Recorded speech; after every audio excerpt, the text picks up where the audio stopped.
Menteri Agama Nasaruddin Umar melayat ke rumah duka almarhum Muhammad Akbar Basri Minggu malam. Almarhum Muhammad Akbar Basri merupakan staf humas dan protokol DPRD Kota Makassar yang menjadi salah satu korban tewas dalam pembakaran kantor DPRD Kota Makassar oleh kelompok tak dikenal Jumat malam lalu. Kedatangan Menteri Agama berserta rombongannya disambut haru pihak keluarga almarhum Muhammad Akbar Basri.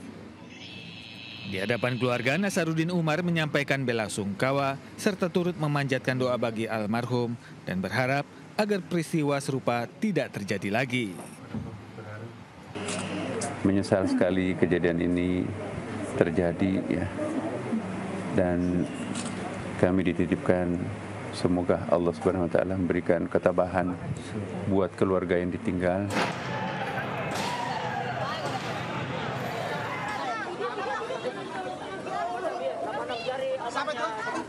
Jumat lalu, kantor DPRD Kota Makassar beserta puluhan kendaraan yang berada di halaman dibakar OTK usai aksi solidaritas tewasnya pengemudi ojek online Afwan Kurniawan.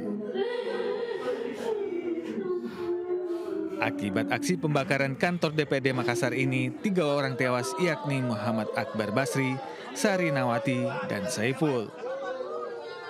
Dari Makassar, Sulawesi Selatan, Muhammad Nurboni, Anyus melaporkan.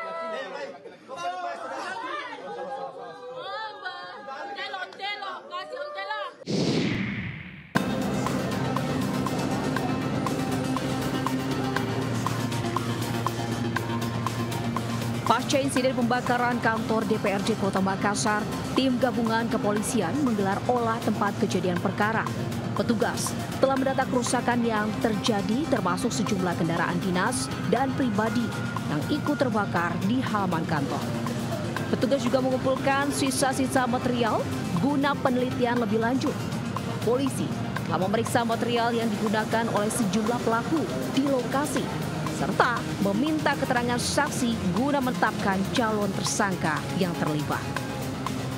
Total lebih kurang sekitar 250 miliar ya, kerugian negara yang diakibatkan oleh perilaku masyarakat yang tidak bertanggung jawab. Termasuk 3 nyawa saudara kita harus menjadi korban dari perilaku-perilaku tersebut. Kawasan kantor DPRD masih dijaga ketat aparat keamanan. Proses olah TKP diharapkan bisa menjadi petunjuk penting bagi polisi untuk mengungkap motif di balik aksi pembakaran ini. Dari Makassar, Sulawesi Selatan, Yol Yosfit melaporkan.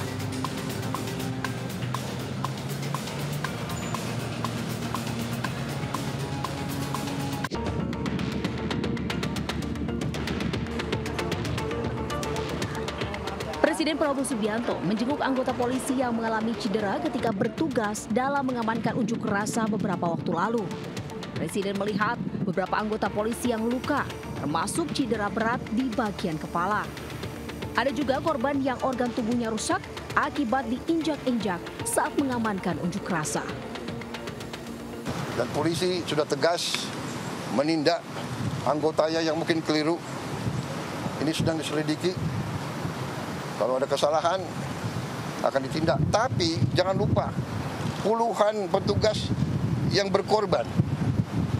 Polisi siang malam menjaga keamanan di seluruh pelosok tanah air. Ya. Jadi saya sebagai kepala negara, kepala pemerintah, saya merasa harus nengok mereka, keluarga mereka, orang tua mereka, anak mereka ada di situ. Saya ucapkan terima kasih atas negara. Hingga kini, total ada 43 orang yang cedera dan 17 orang masih dirawat intensif di Rumah Sakit Polri Kramat Jati. Di Jakarta, tim liputan Ayus melaporkan.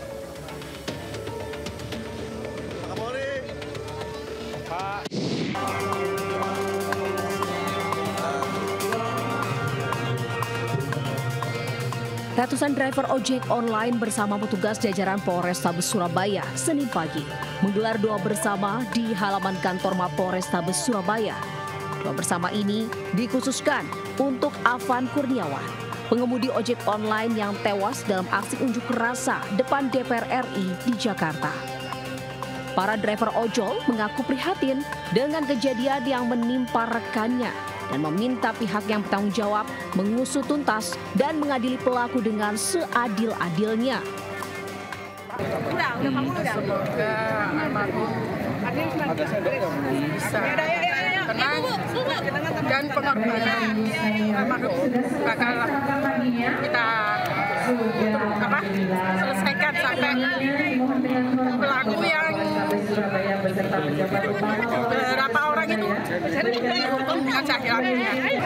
Mudah-mudahan untuk khotimah dan juga ini sebagai wujud bersamaan antara Polri, Polrestabes Surabaya dengan teman-teman dari ojek online dan berkomitmen bersama-sama menjaga situasi kota Surabaya tetap aman dan kondusif.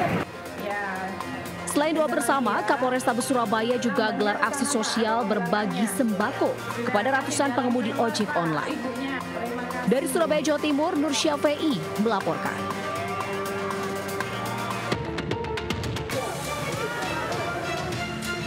Ribuan mahasiswa dari sejumlah kampus di Yogyakarta menggelar aksi damai bertajuk Aliansi Jogja Memanggil. Aksi ini dipusatkan di Bundaran Universitas Gadjah Mada, Sleman, Yogyakarta. Dalam aksi ini ada 14 tuntutan yang disuarakan, yaitu terkait tunjangan anggota DPR serta tindakan represif personel kepolisian dalam menyikapi aksi di Jakarta yang menewaskan Afan Kurniawan dan di Yogyakarta yang menewaskan Reza Sendi Pratama. Untuk merespon beberapa kejadian yang terjadi yang terutama kemarin di Jakarta. Kawan kita almarhum Afan Kurniawan yang meninggal dunia.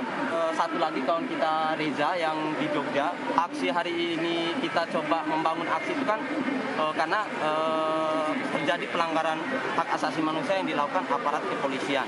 Berbeda dengan aksi di wilayah lain. Di depan gedung DPRD, para mahasiswa disambut pasukan Brigada dengan alunan musik khas Yogyakarta yang mengiringi massa untuk bertemu para anggota dewan. Penyambutan pasukan Brigada ini sempat ditolak perwakilan aksi massa. Beberapa tuntutan yang disampaikan adalah yakni mengusut tuntas tindakan represif polisi dan pencopotan Kapolri mendesak pengesahan RUU Perampasan Aset.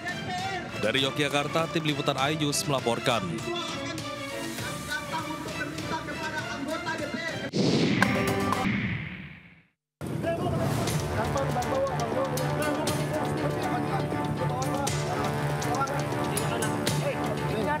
Petugas kepolisian Resor Majalengka dari unit Resmob menangkap sejumlah penyusup dari luar Majalengka yang berlangsung di sejumlah lokasi.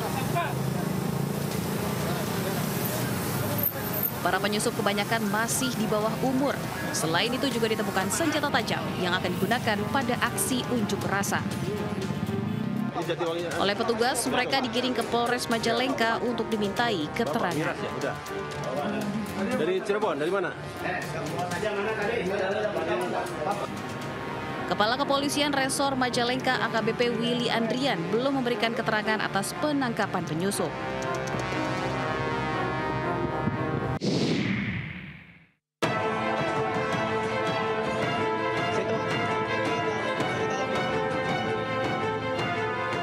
Sabtu kemarin, sekelompok orang tak dikenal mendatangi rumah Ahmad Saroni yang berada di Jalan Swasembada Timur, Kebon Bawang, Tanjung Priuk, Jakarta Utara. Orang tak dikenal ini mengambil barang berharga dari tas, pakaian, bahkan perabotan rumah tangga. Mobil mewah yang ada di garasi dirusak. Orang yang mengambil barang berharga kini tidak diketahui lagi keberadaannya. Rumah Ahmad Saroni bahkan sebagian rusak. Polisi dari Mapolres Jakarta Utara melakukan penyelidikan terkait kasus perusakan dan penjarahan ini. Sampai dengan saat ini belum ada laporan resmi dari pemilik rumah.